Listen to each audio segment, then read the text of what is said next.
Tuifa'asisina Samoa Leaupepe Talai vanga o le afiafi ina ua 5 minuta wa te nei le Julai 5 ia ele tautua whaau fo e lau BLU TV ia me se foi o le porkalami fai o le nei aso ia o le aso ngofua foi o le ua toe amanta ia ona toe pisi solo tiute ma feau ma fai varofi ao ia po fia lava le tu o le lalolangi o le tu o le kelope le o le a le te mau mai le tanto wa porkalami le nei vanga o le afiafi fatalo fa mo fola fatu asiata ia te o le nei vanga o le afiafi a matou io i matango fia le tau ia matou i New Zealand nei me se lava sio matou pitonu i Aukilani ia afiafia lava le loto e toi fa felo ia tu Samoa ia ila usila mai moa nga ta fo io lau fita fa fonga ia ile nei vaenga o le fiafi ia ai fo le manatu mo bolunga sa manuia me mai le alo antu le weekend io inisio o ila to sa mau le weekend vai io pe io lau kama o a shailo stau ka ese ngai malo si o pese fa fianga o le tuile sa fa ngai mamalisi o pese mai lava ile kai ao o pese io vi loa po le alto nga malo si le mo wele malo si o uso le ai io le ia fatalo fa mo fa fera ia tu ia te to sa mo le tu no pele le loto mo le nganga ia ile nei fo yaso ia ole aso lua se furu male lua ole masina fai ufo ole nei tau le hai so le sukasi io e november fio lai ali ia Asiata ri ole ma fai le va fa o marca usa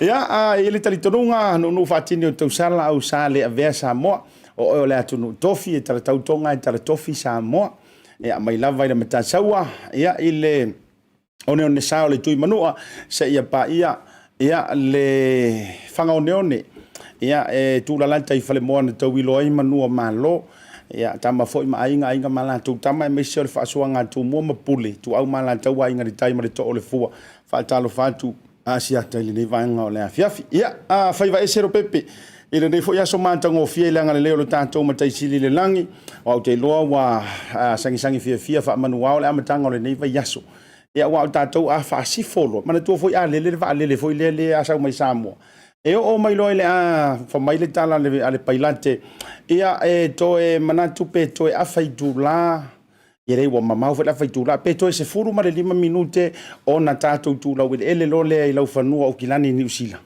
ia le mela le le atau tu ila lo tatu vale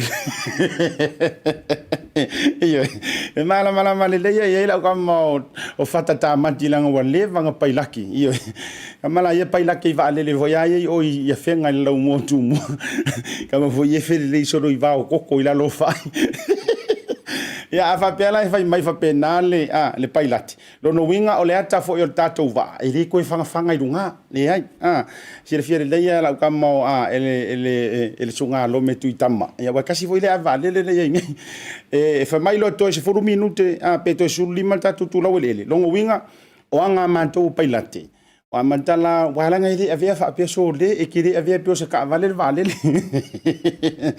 kamalanga pingi aunga pingi pi o ka foi pingi au se ulu va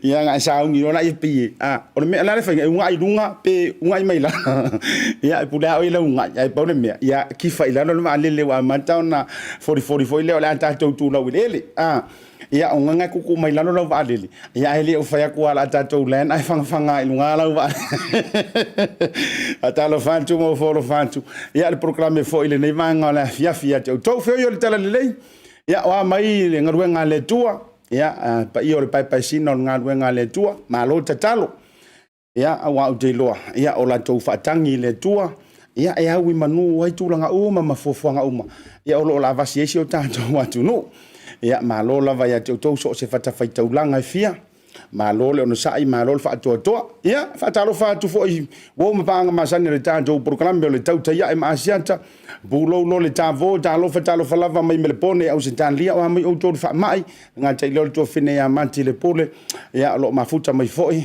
ia ile nei vanga o le fiafi ia le tausi a te sisi por faltu a te sisi me fa nau so ngal mutua fa to masanga mo to umala lo fantur proclame Murphy sini tanu wasa mafuta mai Alaska e ka ulo Alaska o alo mafau ya ma ko sak paikia io o le manu io le tunu ne Alaska ia ai lo fantur le proclame mo tanto ia Rudy and Fafitai Stephanie fatalo fatu to fafine le mafuta mai na Garden Grove malo fatele atu songa fafianga inga ya mai si o to malava tennis misa malita to tonga yona mai se fo saini moangutia laulenese ma lole mafuta mai ma lole fatu to ya Loretta ale mai to mafutanga nga tele o siuta va yaonga ma lole soifo manuia ye lo me crave fatalo fatu Asiata mo programa nga tele ya o si uso ya tu mua ya mai to tonga ya vai malo lava le sa fele ke la fima ye ya nga tele kun si Elizabeth Moisa luanga po a martou mavtanga nga tele o le la le ya me Lucien nonu tonu namula ulu Benjamin marto umalava patalo fatu Asiata maltanto programme e to fa o tanto fatalo fa petai e ya ile tanto special nei time yo no utilo antul tanto time o le a fe so ta ia tu ile tanto porkalami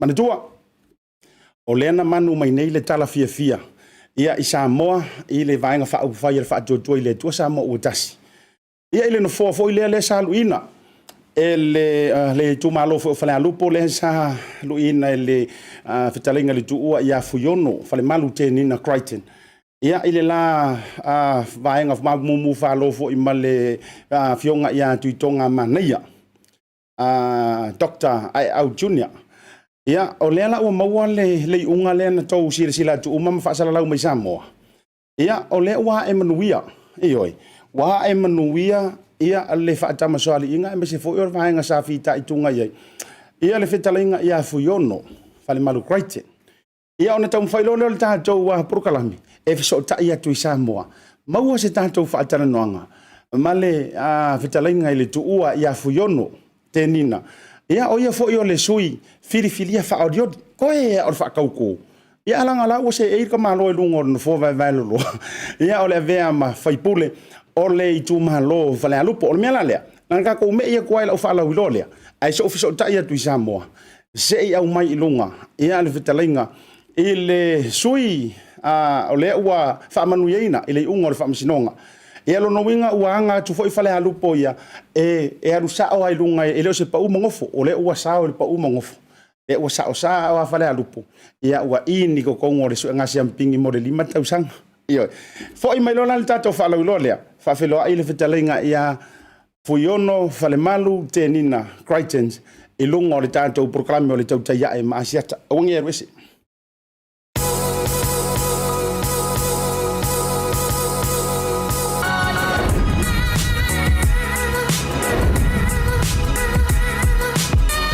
Tautua male awa unanga mo tau sa mo service station nei tona i matu. Ma tau teu tuina lo ta vale, ma le tele unisio matu awa unanga i seisi.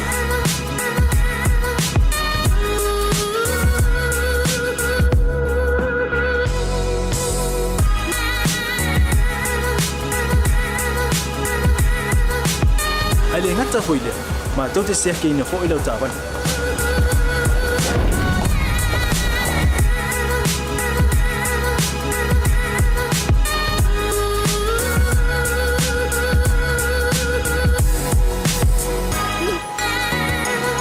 Siapa lah yang voice wow, mau lah ucapan.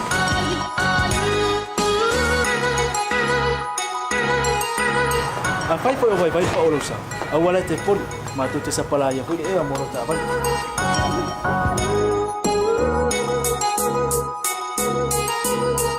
Mulu no posibilidad, mua tapi lah ucapan lepas out.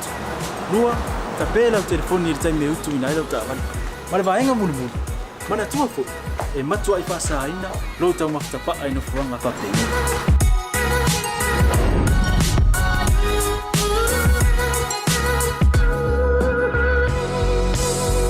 Ota Samoa ole mota mo Samoa ma do te fia e au na pe mo o Samoa maftaila fia mai we'll see you again God bless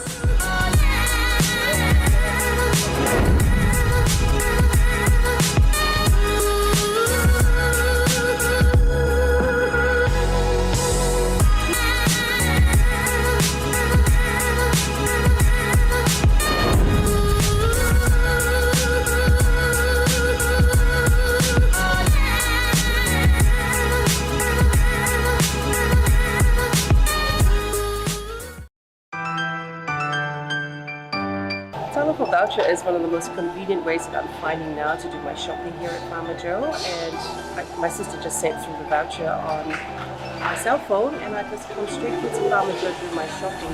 Ole si tulanga pitusili ole tau. Ole la fo me ole pe patala olo. Ona fa ngale fa tau i olo e au nga mo ainga. I think it's really convenient for families overseas if they don't know how to help their families here. Then this is the perfect way. Mai ai la sa so fo tau e lisia sa. Ni fia foi sa we mo mawina ni foi au nang fo e ala mai le talo fo voucher.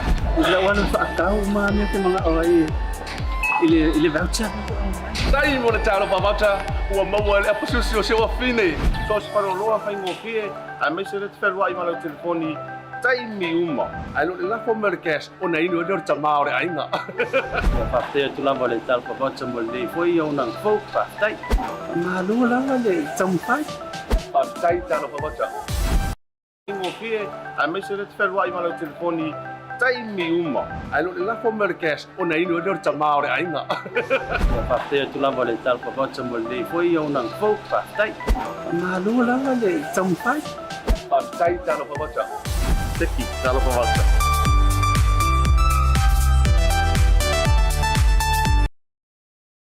So fa felo ya tu Samoa la fa sa songa le vanga la via fio le taimo le wanti le o sa vale vale tu le se forma le 5 minute wa te ai nei le tu la e lima ia ele tau tu fo male onanga ala Moana TV BLU TV e mai se le proclame o le Tautai e Asiata o te fia fa ilo atu o lea ua fa atasi mai I lunga o le tanto leina telefoni ia fa malulu atu ona o la to ina o le fitalainga Fuiono ia lai alu ai tūlanga wha old school a tātou toi titi te lopo le vai aso fau maua mai le tātou wha taranoanga nunga Facebook a o lewa ofiso ta ia tu le numero le telefoni ia o lai pisi lava au wha lao mai le avanoa o le tuua ia o le fa ua manu malo i le unga o le whamasinonga i le nei aso whawelo ia tu i lau whetalainga i le tuua Fuiono Falemalu Tenina i lungo le tāparo kalame ma le Tautai ai ma Asiata ia tu lowo upa ia wale fio au waa ma ainga a fio le mapu ia ai ale fio le matua ia ama le tautu a wha masilia la ei ia ama le mamalu le tapua inga a whaifo te talanoa i le ainga o mawaenga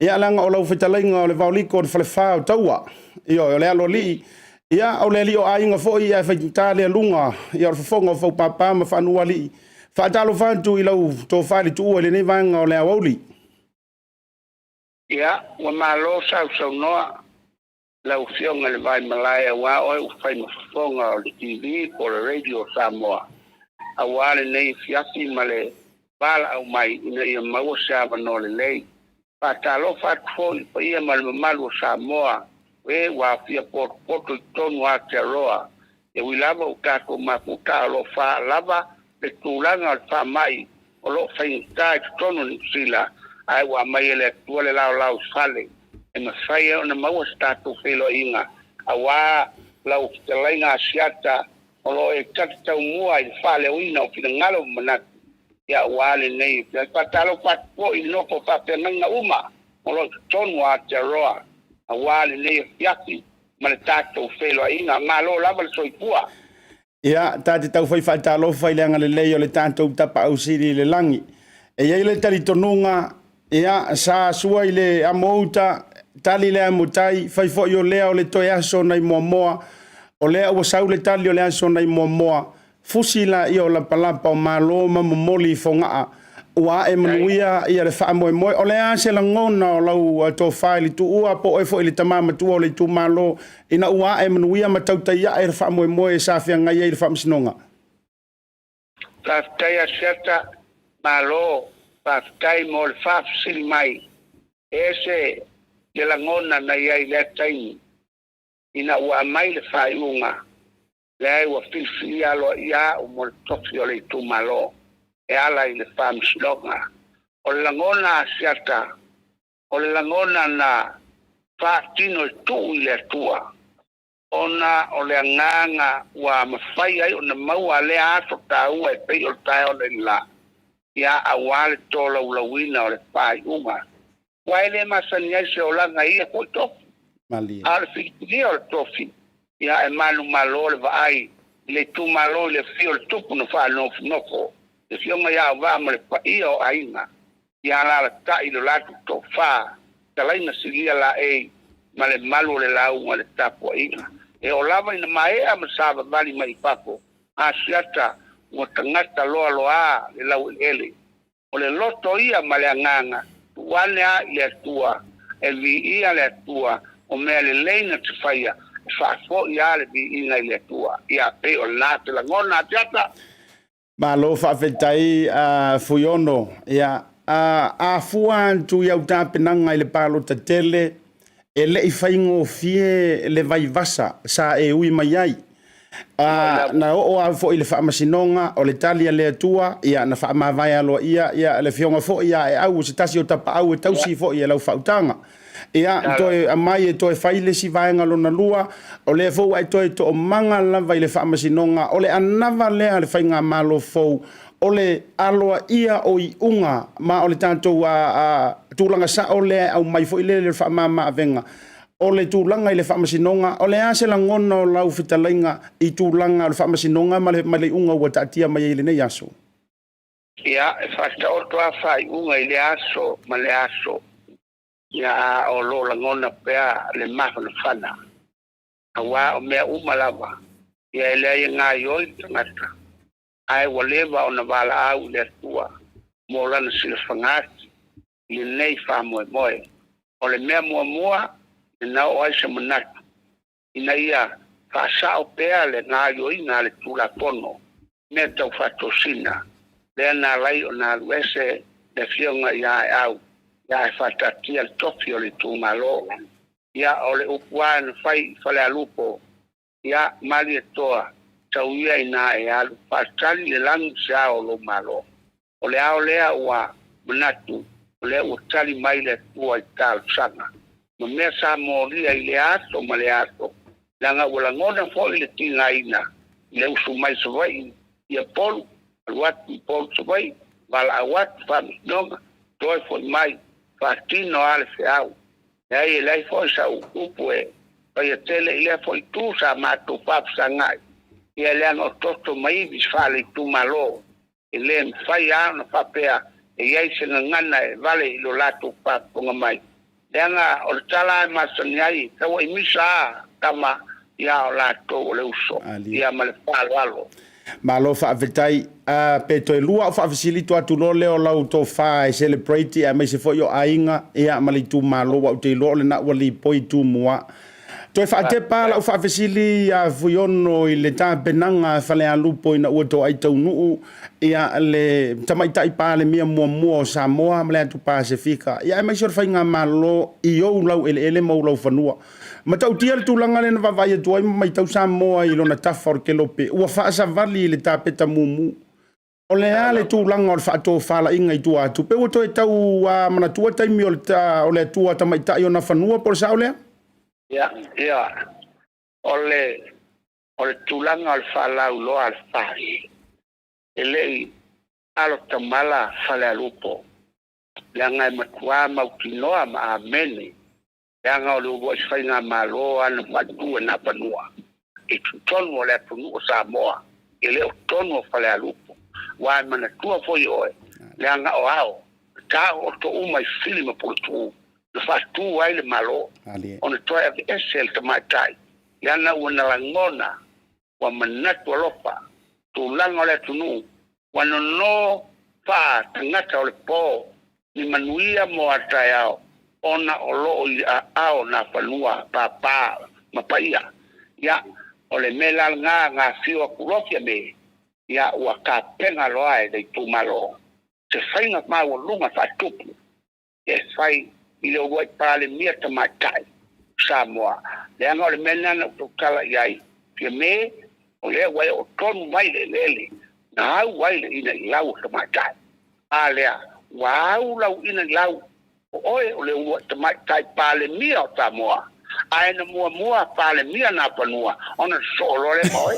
ia pela le nganga e fa kai ai le ato a mata me uma le manuia fai u le pia ia ona ko va mai lo le finga balang ia e mato foi ora i mato mo mato tal noa a wa foi me tele lunga Facebook fa kai ia Falealupo ia malo fa lo Asiata ia ola ufa afesili muli Fuiono o lea ua e tu i le to'o i le taimi le nei toea o le taimi e whaatauto ai ia o le taimi le nei o lea ua e sao ialo i tūlanga o le Filifilia le tūmalo ia e tau wala mai fo i le unga o le whaamasinonga o wato finga o oe te Fuiono ina o le Fuiono lea o Falealupo ma Samoa antoa e pale teu wai le tunu antoa o lea ua se e mai le tofi i le toa wha vai ane ale fionga ya e au sa umia i tausanga ua te atu. O lea ua tangaloa tusi le toa wha ua whaiei lau toa whai le tu ua. O lea le isi la asanga ma o le ae alo i le tu malo o ani vaenga o le ae liu alo ai le lupe i tu langa o le whainga o le tato i tu malo lau whitalenga. Ia whaatai Asiata mua lama o na o lea ua te e unu fōa e ui e le whaatautoina. Ya o mea lava e o iai mo le ngā solonga o taimi. Mali. Ai, pa moe mo le nei fo tofi. Ia ele ai ele o ni mea na wha ui ala tua le painga. Ali. Sa ame le nganga o le tofa ia o ba mainga. Na tali le leia e o ba mainga. O le a masu ta kua i lapo atu. Ia o le ala le nana mawesi ai. Ia nga o le wha o ngā ina o le ai a tau. Na le ma whaia e o le fo ia le wha pitau. Ia lava na aveloa ma fai nai ni sol tele o fuafuanga ai o moonga Fuiono e maua le ola male malo se ngalue ai tele me o le nu e fia fale leia ai o le nganga moni lava tasi ale me taula ai le mako pau sa moe lava i le tua i le mako pau le lei e manui ai fuafuanga ma mea uma lava Awa e manino fo le vai. So sui lava e fa mo le li. Dai manui a ko nga uma. Nal so swat wa tiata wa ta pelo inga le fiapa tai. Ia malo faftai ia mori o lo fanga. Muli ia te talai le to fama le utanga la to file tua ia auf mai mo sa mo ia waile e umai por vai aso fo ia se e le leima fa pale lo pale fuiono tu tono le mota ona to e mau le se tava no ia la foto fa mai sa fa utanga ia fa tai asiata o el fonga o le por calamo le nei piati e mo lava ona o at fa tai lo tu malo Falealupo e moni lava iena malanga mai ia ai ole au tapua ole tumalo ia lo fa pena ona tui mai le muni panga pole pala peula muni la ia awale le ia so malona fa moe e maua lunga le fa pa iatu tapua inga i sunga i fa penga inga ole tumalo o lo la tu tawasu pea manono manu le lang awase manuia mo Falealupo atayao ia te nane ole no tapua ia le tatu le fio o va mai na mo puma le tua lo ko fasi la e ma le tapo ina ele ngalo oe pe lava upu ele ngalo oe ona ya sisi fa malama mtiti lo ato ko a mai lo tatu tumalo a le o lo manuia me uma lo na lua le alua nga i fafo i tama fanau o lo i sila i lalo i Wellington e malunga i Aukilani e memori atu le fatu taitele ya te o to uma o e na to wanga le mai ma o to walo lofa mai le lima mai le tatu tumalo wa ma fai ai ona fatino me o atu pe o to foai ya yo fanga nga la ono lo to muna fatu tumo le tua ya e mai se foi le tu tele Australia i chegi o me le pone o Brisbane ya tu watu le tua pa manuanga ya oto umalava ya awane ne yaso moa tayao e to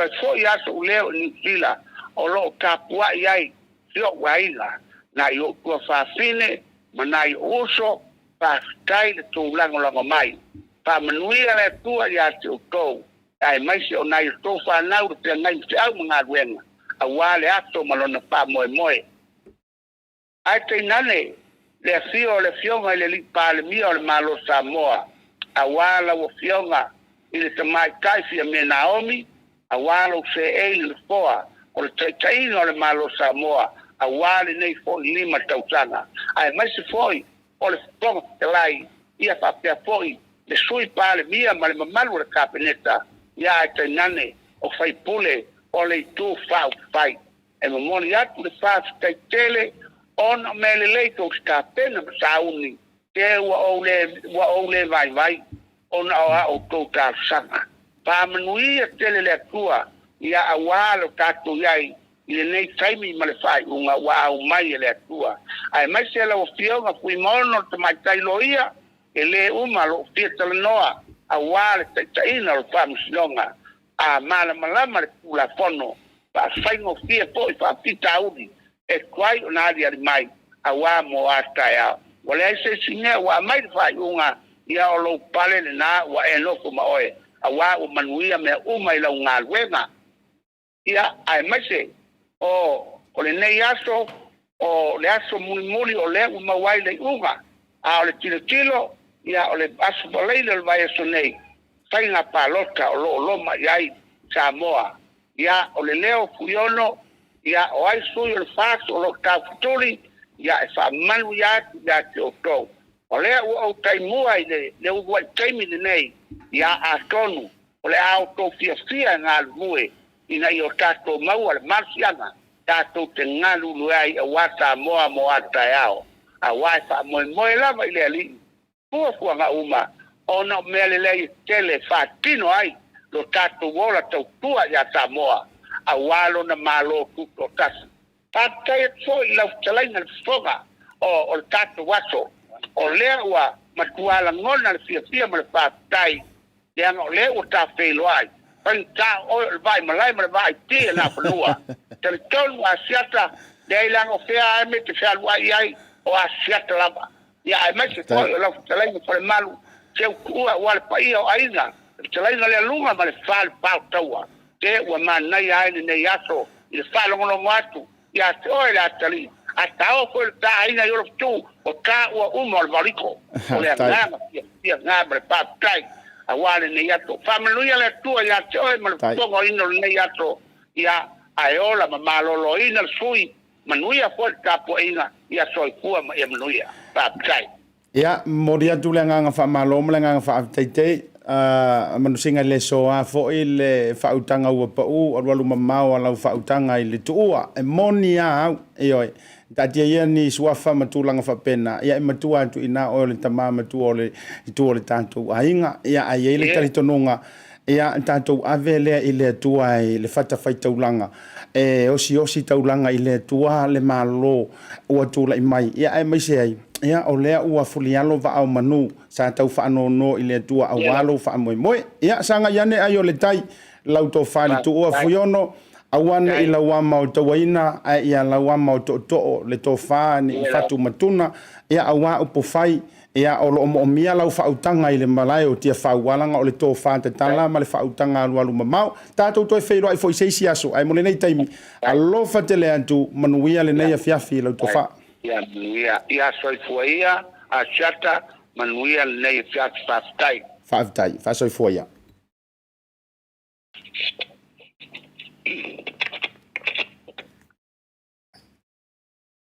Ia, sa moa o le tātou porokalame le nā ma le tātou whaatalanoanga. Le iuma le tātou porokalame. Ai o le tātou whaatalanoanga le nā ma le tō wha i le tuua ia Fuiono Falemalu Tenina Crichton. Ia, o le sui leo Falealupo. E leise si sui. Wai leise si kanga kai koe mwhain koe whaofi taimiri nei. Ua tāpunia le avanoa mo sui whaaulu. E le aini toe apili e toe whaia. E le heini si vaenga malama. Paule mea lea e tutoe. Ea o le saungi o koi inga. Ea se e i longa ngofua foi lea le. Ea ma tu urna a au i lungo le tusi pa ia. Ma fai lana tautinonga o le whaamaoni. Ioi, lana tautinonga o le amiotonu. Ea ma lana tautinonga o ia o le sui o le fono. Ea ai mai se foi o lo ia o se Faipule. Filifilia. Ia mai si o tātou tu malo i Falealupo. Ioi. Vi ele ngale leo le tua. Ia ele whape fo ia mea ua le manuia fo ele tomu whainga le fionga ia tuitonga manaia. Ia ona whape leo le ai fua ma vale fonga va ai tūlanga o vaenga whapea. Le ana whautanga ma manino a le saunoanga fo ia le sui le fionga ia il Faipule, Filifilia, whaolioli. Mo le whaatautoina. Ia le tō whafuiono. Manino ia. E ta aloa tama a ole uso e langa ainga ale ainga le ia o te malama fo ia umalama na tu fo sa unanga ale te fono songa la ole mali to le faiso o le palo kai uma kai au ia le foi la uma ke so fale alupo ia mana tu mai ole la uma a o lo ainga e fa a wa pe e tausi pe ainga o le tūlanga lana, au afua tātou te, tātou fo i lea ma whapea, ia tau le pua malafo, ia ma tūlanga fo i whapena. Ia hele taritonunga tātou wha mamaro le avenga, ioe, Falealupo malava, e le ngata o New Zealand, o Samoa, au se Talia, Amerika, so se tafa o le laulangi. Ki rore kai mingei, o rou kangwai omi le Pacific 40 talo whawauta. A whai ua mū te le lau loto i lau o lofa le toi ina. Ia ona i tango lea i le tātou Pacific 40 malana to au nanga talo whawauta. E tasi al whale o loana i Falealupo le whale o lo la whaitele. Ioi, la whaiali po la whaitele. Ia le na, ia kangola i e whai e se whaakau ngā siko inga. Ia e whao ngā ele au nanga le na. Wana e o i Falealupo le au nanga le tātou Pacific 40. Ui o lea. Ia, vi ia lea ngale leo le tua. O lo ufiafia ngai e le vaenga lea. Le watu lai mai. Ele ona ua malo ia le tofa ia Fuiono.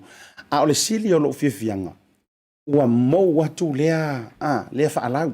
Usa ua matu watu lea vaenga walanga o ngea me o whainga paro kalaiki. E ka wawanga vevesi ai. Ia tu malo leo tu tau whaalongolongo tuale tau lau manu ia mai au a matan tau vesi. Ia ma whaatia masatia i fua le vana nofo ainga ui o lea. Aftai ile tua. Ia ua toi tua apolima.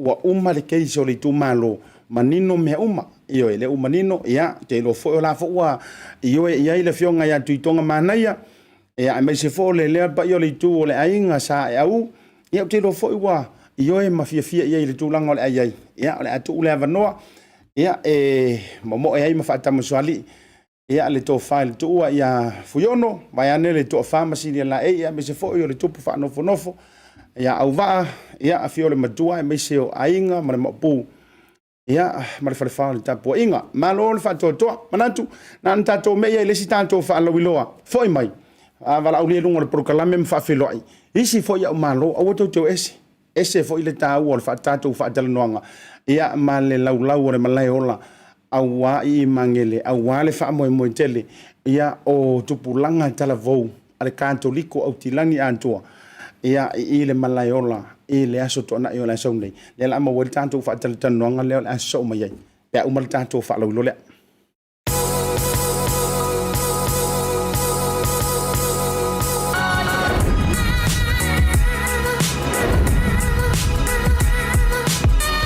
tau tua male au nanga mo tau sa mo service station nei tona I matu ma tau teu tuina lo ta vale ma le tele unisio matu au nanga ese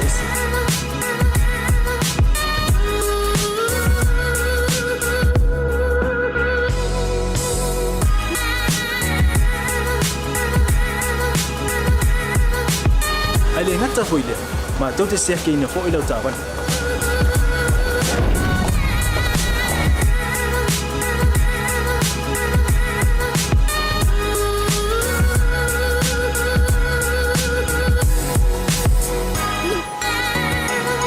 Siapa lah yang voice wow, mau lah ucapan.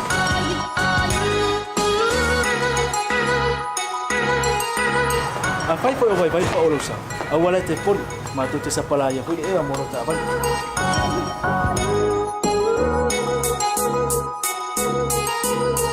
Mulu no Filifilia, mua, tapi lau tak vale peaut. Mua, tapi lau telefon ni time meut tu ina lau tak vale. Malah baenga mulu. Mana tua fo? Matua Tuifa'asisina lo tau maftapa ai no fuanga papeni.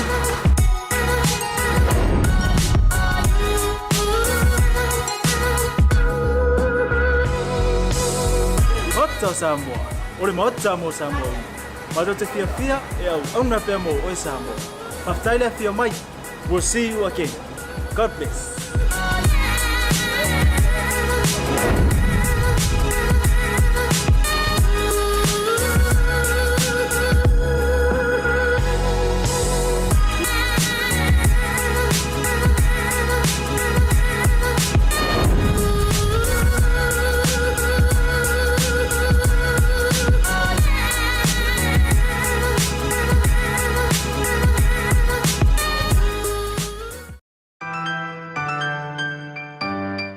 Voucher is one of the most convenient ways that I'm finding now to do my shopping here at Farmer Joe, and my sister just sent through the voucher on my cell phone, and I just come straight to Farmer Joe to do my shopping. Ole si tulanga pitusili ole tau. Ole la fo me ole bepa tala olo.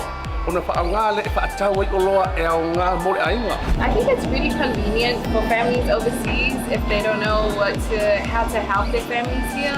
Then this is the perfect way. Mai ai la sa so fu tau ai sia sa. Ni fia foi sa we mo mawina ni foi au nang fo ala mai le talo fo voucher. Ila wana fa tau ma me te mga oi. Ile voucher. Dai mo le talo pa voucher o mo le apususio se o fine. So sparo loa fa ngo fie. A me se le fer wa I ma le telefoni. Tai mi uma. Ai lo la fo merkes ona ino do tamao le ainga. Fa te tu la vale tal fo voucher mo le foi au nang fo fa tai. Ma lu la le tam fai. Pa tai talo pa voucher. Teki talo pa voucher.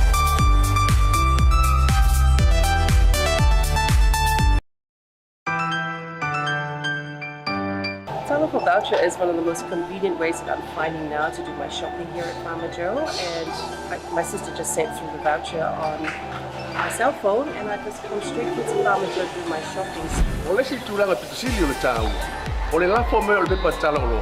Ona fa ngale fa tau ai olo e nga mo ainga. I think it's really convenient for families overseas if they don't know how to help their families here, then this is the perfect way. Mai ai le sa so fo ta wa le sia sa.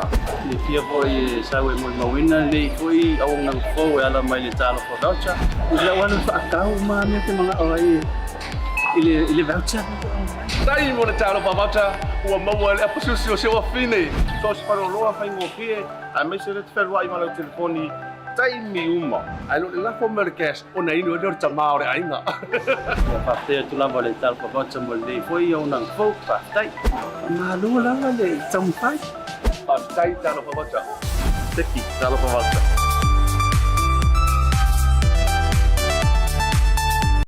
Io e seki lava le talo fa voucher le taimi o le wanti le o lua se furu minuto te ai nei fast 4 minuto te le ti le afa o le lima ile tautua mle o nanga foi ala Blue TV me se for program fai o le ne fia le tautua ia ma Asiata ia a wa mavaya ile tanto fa del noanga male sui Filifilia po le tauio sui fa monia io mo le tu manlo Falealupo le talinga le tuua ia Fuiono Falemalu Tenina ia le sa fa tal noina no tanto proclame ia amana tu ola o fa felo ai foi le tanto manlo le so mai ile temile nei ia ole fionga ile tamaitai ia o fa urulu yai ia le tanto tuipui ia me se foi o le proclame Aukuso Katoliko leo la fa tonu ina ile Malaeola ile so to nei le fionga ia Tuifa'asisina sia maiava ia me se foi o lan so antau io o pa ue te ule sua fosi uso ia Aukuso uyo lea ia afio maia matala mai o au ilunga o le tātou Tautai ia e Asiata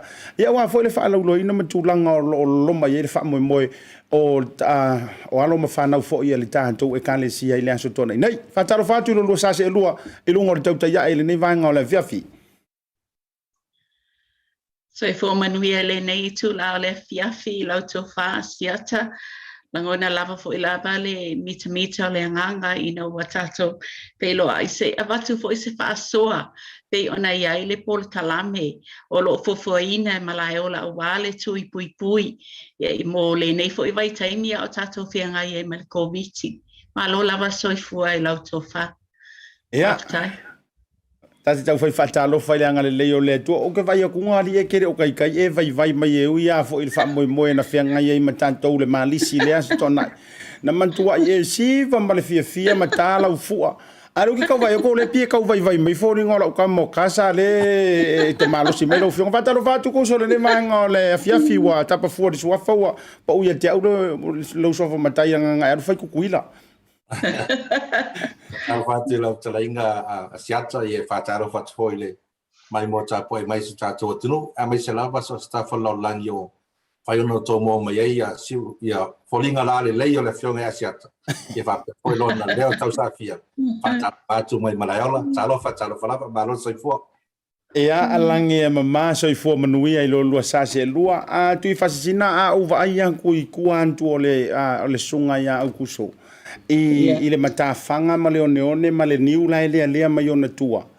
E fōlinga mai a te au o loo whaatala noa mai se uso i se matawhanga pe o le mata reva leo ti tau tilo tui ai a Aukuso whera matawhanga lea e te whaatala noa mai e leo i loa e kinga o le ainga. Matawhanga lea i awarua i o Yorotonga o loo mo iai ta fia bave o iai letu langa ta tala mai ta tau le COVID. Sima tu masih me sa fana weltina automatic.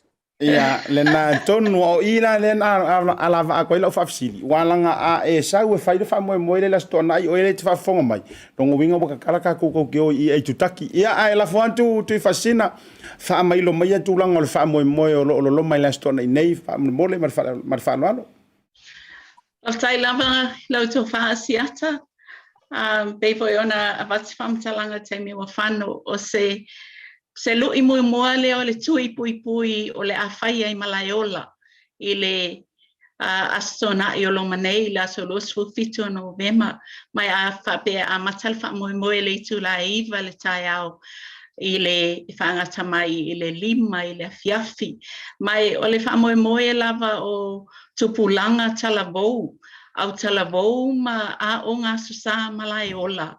E moi e lalo le whaamalu al pulenga a Malaeola e iaia e kalesia e lua sumalfa po palisi fo I Katoliko Samoa. Ai o le ngaluenga o le a whatautai le tupulanga talavou whaapea tupulanga ma whaia o ngā sa tulanga whapena. O le mātou fuafuanga e whaapea ua uma ona tala I lava I palisi nei po e kalesia lo sofa mai o le matou lui lava o le tui mo tupulanga ai mai se tupulanga a mata mai tausanga I sfulmalua a tonu a mata ia le first dose o la tui ai o le second dose le wa baba ai atu ai ben Filifilia a mata le sulua tausanga whaatali lua suutasi o aso e whaato ai le dose le alona lua. O le age group na o le aima ke taketinga sulua a ngā il whasuluiba po sulua tosu malwha tolu lima whaiva. A tono iei fo ina isi o tangata mātua mai le age group lea lima sful tausanga I le ono sful lima plus o lo o whaatali bea lava. E ei nisi a tono e le o I tūlanga lava tauso I fua malolo ina a tono lo exempt mai la tau mai tui matulanga whapena. Ai o le Malaeola la e iei le mātou whaamoemoi. O le matelu ia maalisi pe ona iei le whaselau lima sfulu lean maua leana tātou aso atoa fo iai I le astona I mawai ma tātou. So soani fo I la tau pito la au. O le whaamoemoi o le ono se lau tui le mātou te tākitinga tūlanga whapena. Wa iei fo ia nai perks Bei ona masani ia vaccine stations uma ia vouchers, ia onai pusa mea aipo food parcels, ia onai giveaway prizes wa bei ona Filifilia ia malisi mana ia telefoni na whataitainga. Se lauta avale tau nuatu, ia maua se lauta lao le voucher, whaoso mai whafol pasese, whaasiva, o se mea matango fie lea whamoimoi, o le fia. O le fia. Ai be ona vatus whamtalanga e tele fo I lava wa sosoani mai agencies al malo ia ele o mapu lava le aisi ma wale ma fo I lava le aisi ona ole mana onga lava fo I atonu whapena umai vaccine sites o mai atunei ole whaamatango fia ina ole se mea mata ina ia te upea ila o whalua ile o te alua nei ma o support fo I na isi Falapotonga, ole musika, mai se lavalauto fa Asiata, le tele o tangata na matuia, ia le tala ale matanga o fien musika, e le whapena fo ina droa atu le tele o tangata, ma mawha tau maftanga ele aso na Asiata o te langona le atata o whatasi e poi.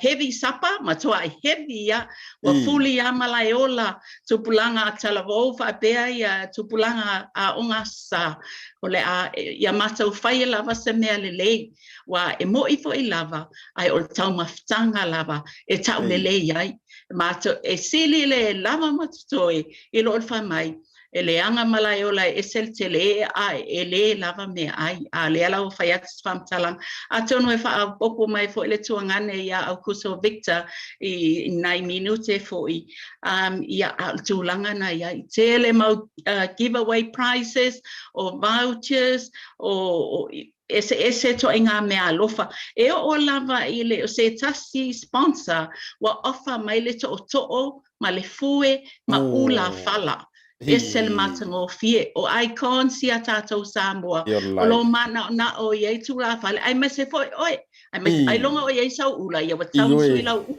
alo to langa va pena e o jewelry wa ia se sponsor wa offer many jewelry ole taumate ole price wa tau mai it's worth $4,000 so o ele na o faalongo mai le nei porkalame le faia so tui o lo enofo me fa pea ai mai se lava tupulanga le fe ato lo famtalanga tele giveaway prizes. Saulo e fai sau tui. Tato whelo latu wa ai au, wa ai Aukuso, wa ai al blestene ao au talavou. Lea fionga ia muli anga tele so'o malana o fisa. Lea fionga ia a mata fai o ia le blestene ao au talavou malana o fisa.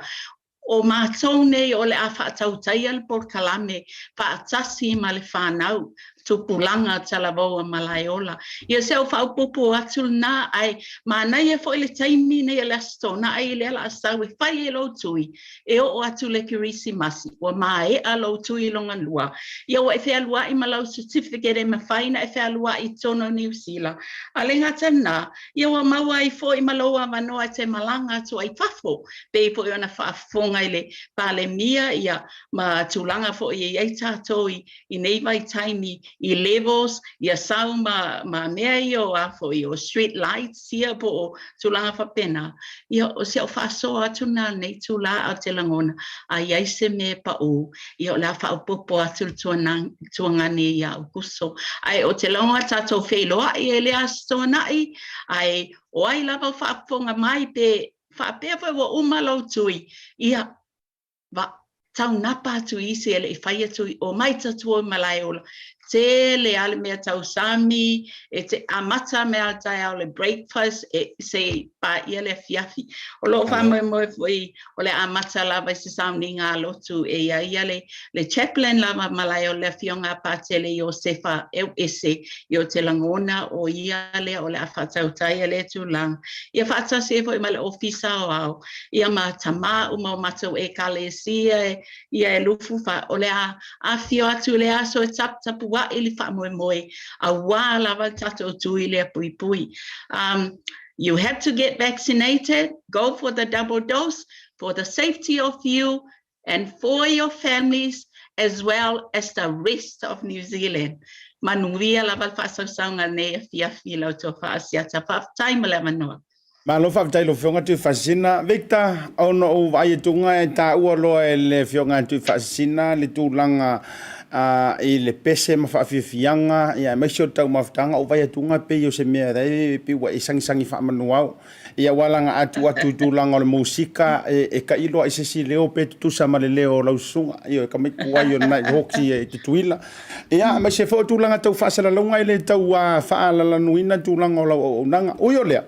Ia, sau no mai o vai atu lo fialu I Samoa se I vai ma kuor ki ngā o ka maiki io. Ia, mai se foio. Ia, o nei ano no tanga wa fuai, o le ase whaupopo alau sunga ia po e foi lau so le ni vangara fiafi. Ia, Asiata, ia, pe o le au ngani lava mo se o tātou watunu. Mai se lava tātou tupulanga tāwau pena sa nola whianga Tuifa'asisina. Ua tangai mai nei o Malaeola le Ekalesia Katoliko. Ai mo le sila fia o tātou tuinga le whaia. E leo se tuina le Ekalesia Katoliko. So se tupulanga talavau o Samoa le Pasifika po lava oi lava le atunu. Ia e mawhai o na suma e whailo tui I tātou tuinga lea. Ina ne ingalo ia tau ia kiwa weisia na sau no ia Tuifa'asisina.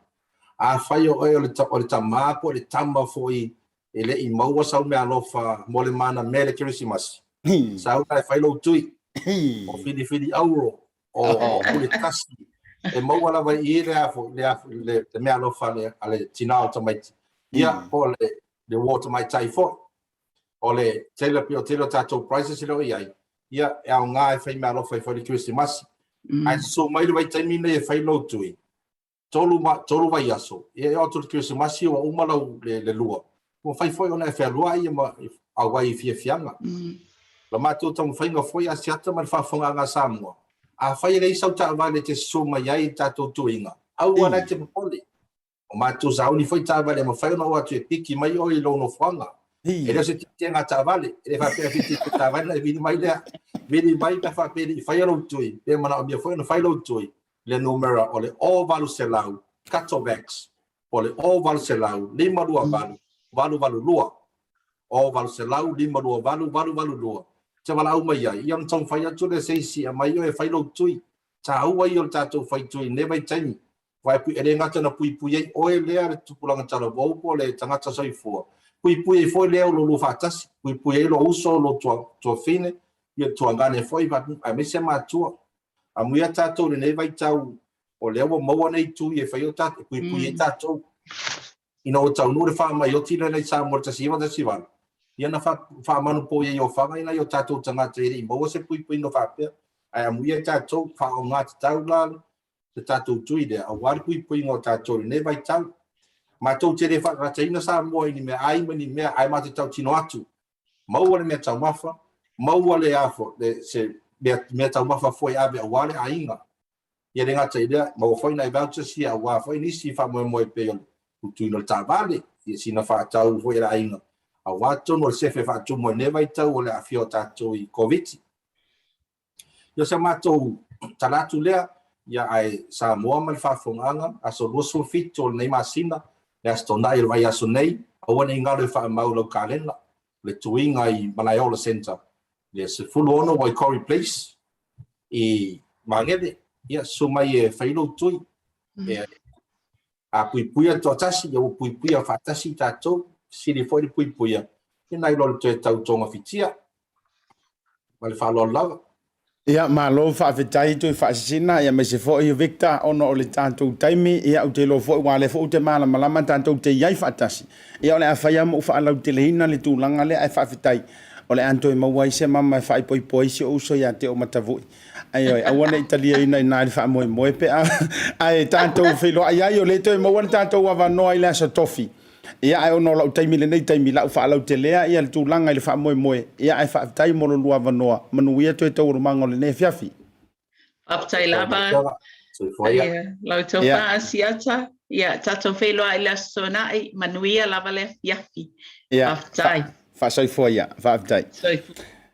ia Samoa o le na ua mai a tu le sitanto fa tala noanga lea i lungo le tatou proklame o le tautai ia ma Asiata ia i tu langa fo o le a ia le tatou tui pui ia mana tua e le fosia lava o i lo finangalo o le upomoni le na e le fosia o i lo finangalo ia ai a mana o tatou te lima fantasi le tu langa o lo au mai le malo ina ia vave matala no tanga o le feo ia ele isi me ma fainka ko fa ile me e ile taimi foi le foi le si upo masani ia le palangi walang wa un kere ngo wala fa palangi ia so ia sa vai e fa mai ke agree to disagree e ile taimi e te fai ile tui e ui e te le o ia so tari tonunga i tulanga fa le tala le ma fa kerisian ai pe wa e faia ina ia pui ia la nga luenga mai le mai mau ia lua ina ia mafai ona feo ai mo ia si ainga ia tolu ia manisi atulanga e o ifana ia onga mavainga fa pena e pe ia tau fa fa pena le ia le tulanga i lo lava fina ngalo ia i le tulanga nei mo le tu ia walanga o tele ai ma fina ngalo langa ma tulanga fo e wa makanga kau fe va ia i le fonga va o le to tele ia i tulanga i talitonunga i le tui ma vaenga fa pena ai o le tu lalo ia e me se fo i o le proklame le tautai ia la ia wolfo sia fo lo finga ngalo ia ai fa fonga mai fo ia i le aungani atu ia e me se fo i o le tu fa la au manuiti atu fa fiangainga ma le proklame ma le proklame e lo kwa o ikile ia ia ele ai ma se sie e fa ia fo lo finga ngalo pa ia ma lo finga ngalo malama o yo lea e pauna ona i vai liu o te e mawhaiona o tango o ia e whangu atu i au tafa.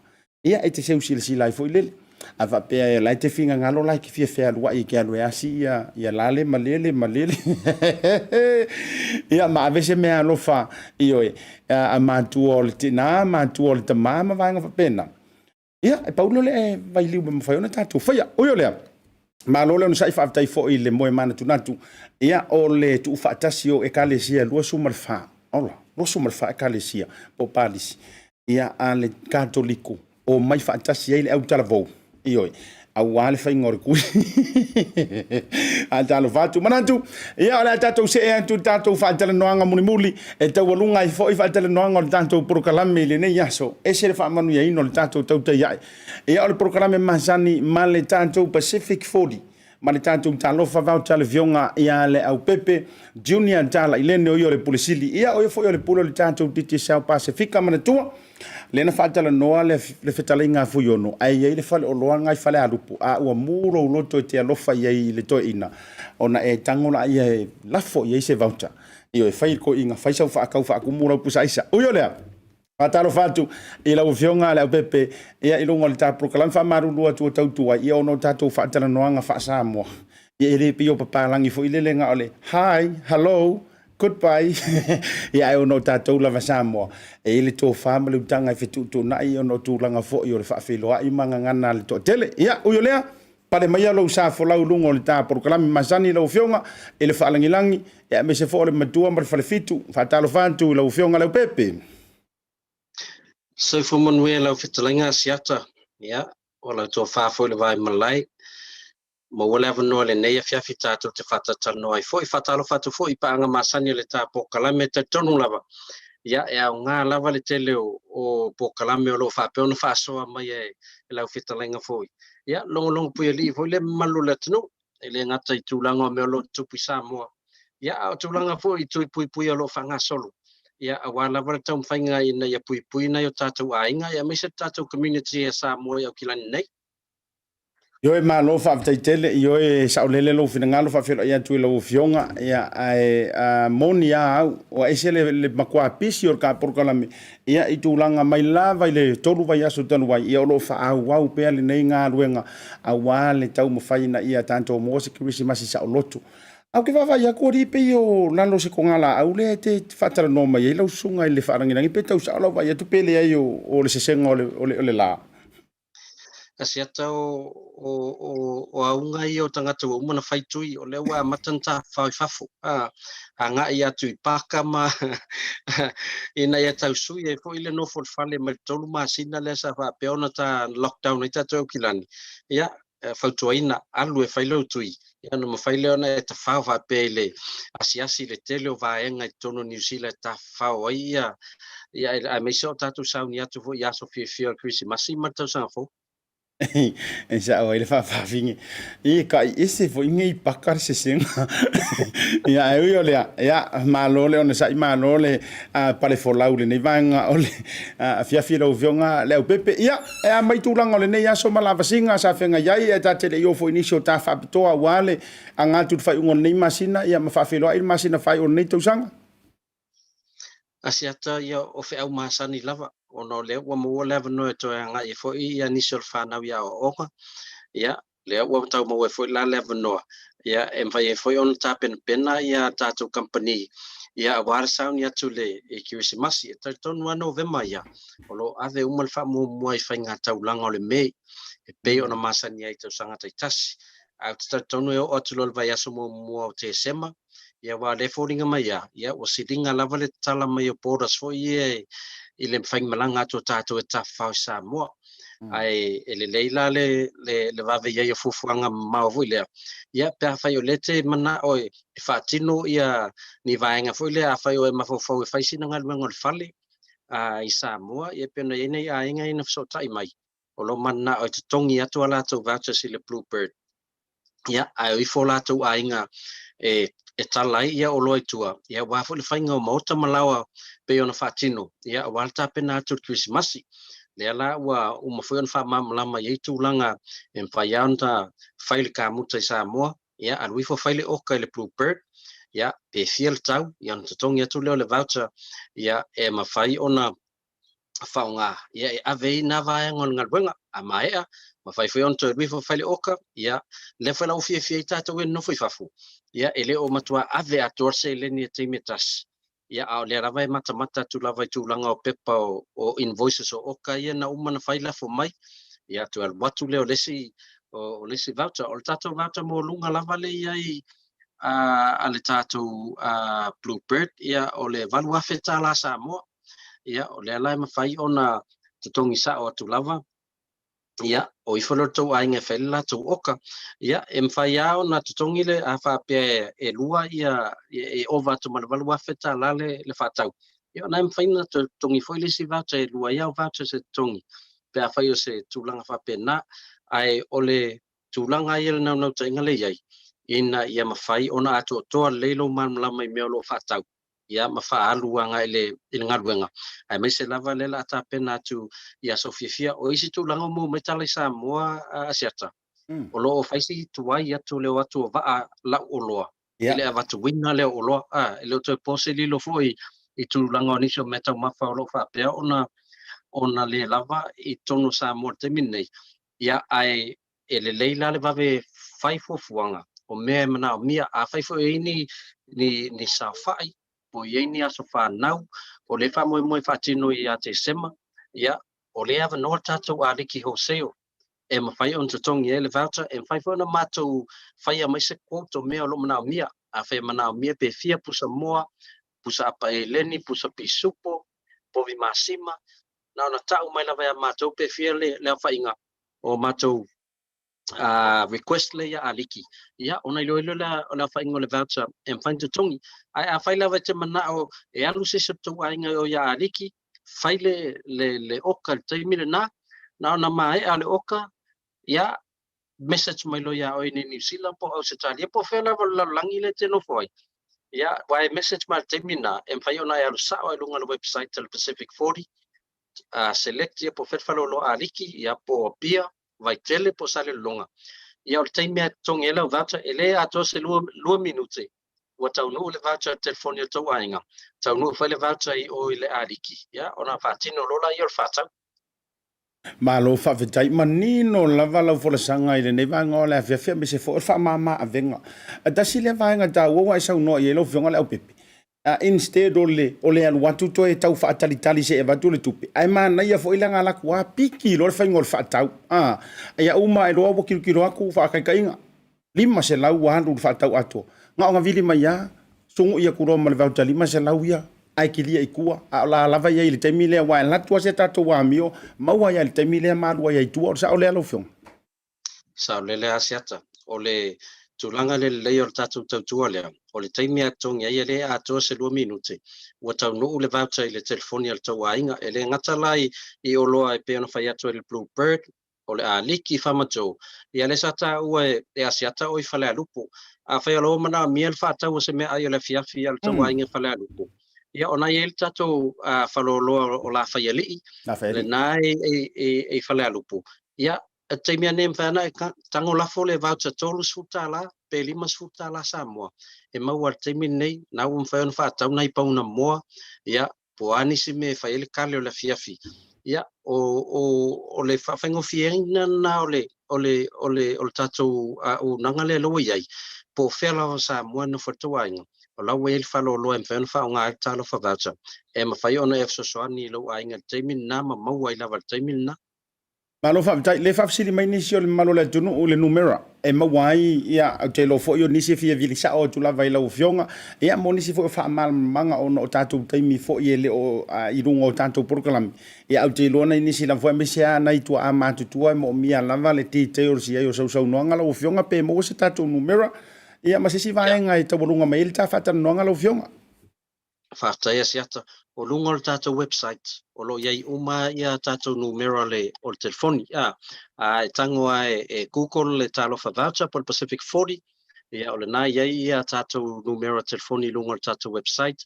E le ngata numera New Zealand nei, o le olua tasi o valu, tolu tolu, lua tolu. Ia o lo iai fo I ma le tātou numera I Samoa.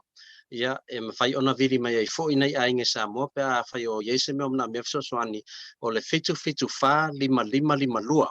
Fitu wha 55 lua a le numera New Zealand le olua tasi o valu tolu tolu, lua tolu. E mawhai fo ena e alu Facebook page a le Pacific 40. Ia e mawhai ona wha o ngā mele tātou customer service chat. Le nā iai lunga, e te tala noa mai iai, ia pesen mai, fo isau message I le tātou o whengalwenga, ia onam whaile na fsosa ni atu. I tu ulanga o tātou ofisa, e o lo tālia pea, a masalo level 2, whata am whaiena toi whengalwenga ma tātou ofisa. Alo iai ani se lo fso tai mai, I ona mātou wanga, ia tu lea, whailoa I le ofisa, ma whaatino I tu ulanga le au nanga foi, ma wha mamlama nisi tu ulanga. Ia ai, whaftai tele Asiata mo le matua wano Lene fiafi ia manu te leina fo I fufuanga whanga solo po kalame le Tautai ai ia me se fo le sauni atu I ngā luenga wha solo le neiva yaso ia whaaftaitele mori fo le nganga whaamalo ma le nganga whaaftaitele lau fionga ma le whaletua tu sai fo I o le lango suaina o le au nanga Yo walanga o le samarianga le leo lo au mafola lea he lango sua I fo I tatou whaasalaunga I le aso ma le aso e miso le tautua le tatou BLU TV whaaftai tele lo whai le tunu e miso lo au mafola I tu sai o le au nanga ia ua whaasopolo ai si o tatou atunu I Samoa ia I le ngata I leo o Ausitalia ma Amerika ua o lo mawhai o na availa polo mai le tatou wa au nanga uyo lea ia manuia toi taimo le nei fiafi tato e feilo ai fo I le aso faraile da programa masani ia a le nei a taimi fa soifua ia lo fatele atu lo fionga aftai soifua ia Samoa le na ua mai ai matato ua faatara noanga lautongia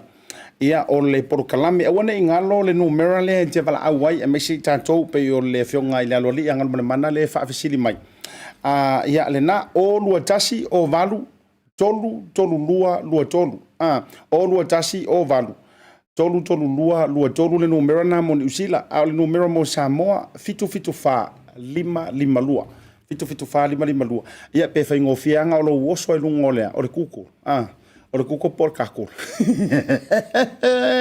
ia se re kamale o ke o makavu ia na o lo tango kuko ta lo fa voucher ia po le Pacific 40 o so uma mai lunga information to tanto ia awale au nanga le tanto Pacific 40 kango faunga ioi o le faingo fi ia ai me se ala o ele ke fiwe la fola fokupe la fo ku ngai ko vidi mai kala ka o umar kupe ko vidi mai le siaso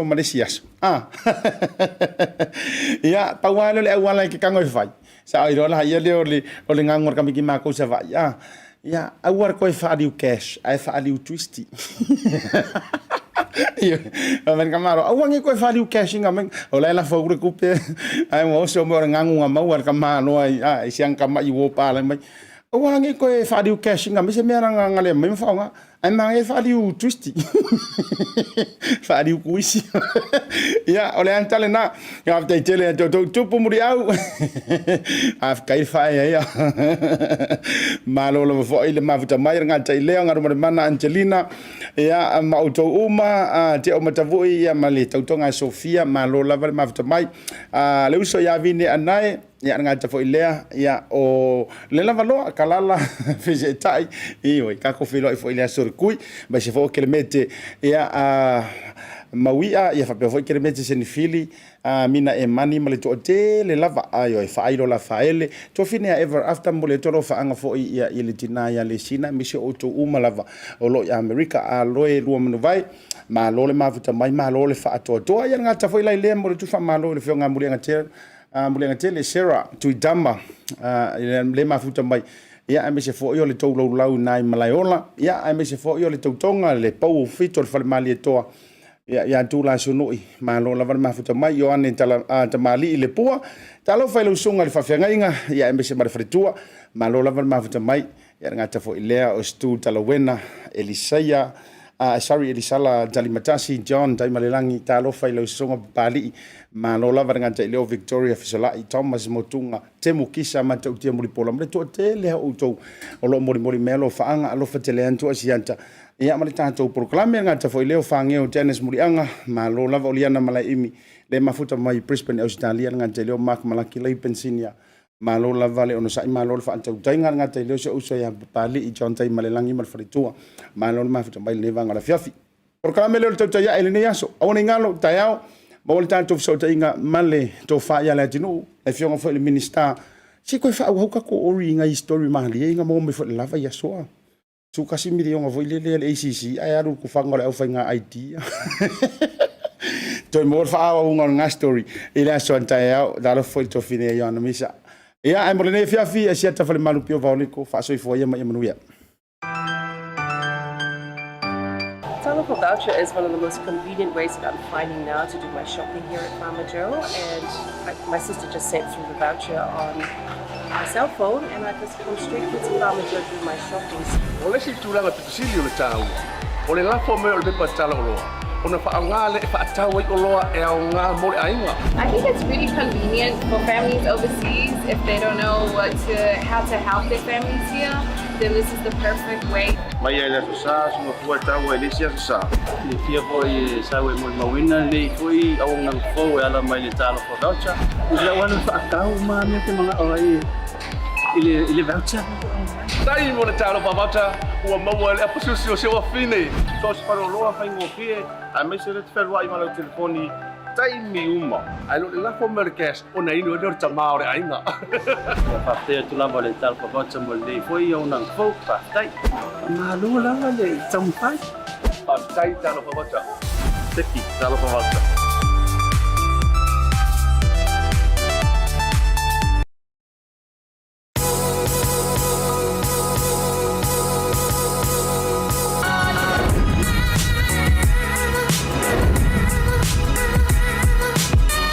Tau tua male au nanga remote tau sa mo service station nei tona i matu. Ma tau te utuina lo ta vale, ma le tele onisi o matu au nanga ese ese.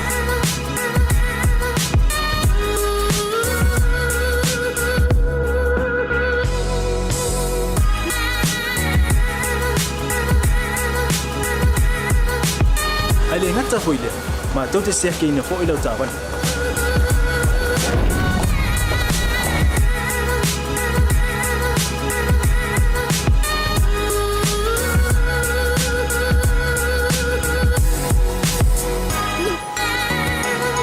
Siapa lah yang voice wow, mola ucapan.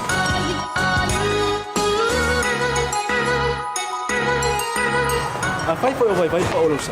Awala te pon, matu te siapa lah yang foi eva mola ucapan.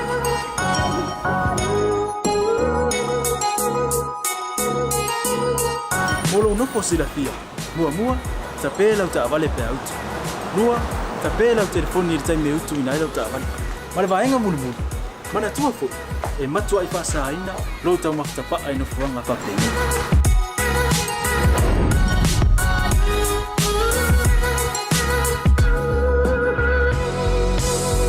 Hota Samoa, ole mota mo Samoa. Mato te fia e au na pia mo o Samoa. Maftaile fia mai. We'll see you again. God bless.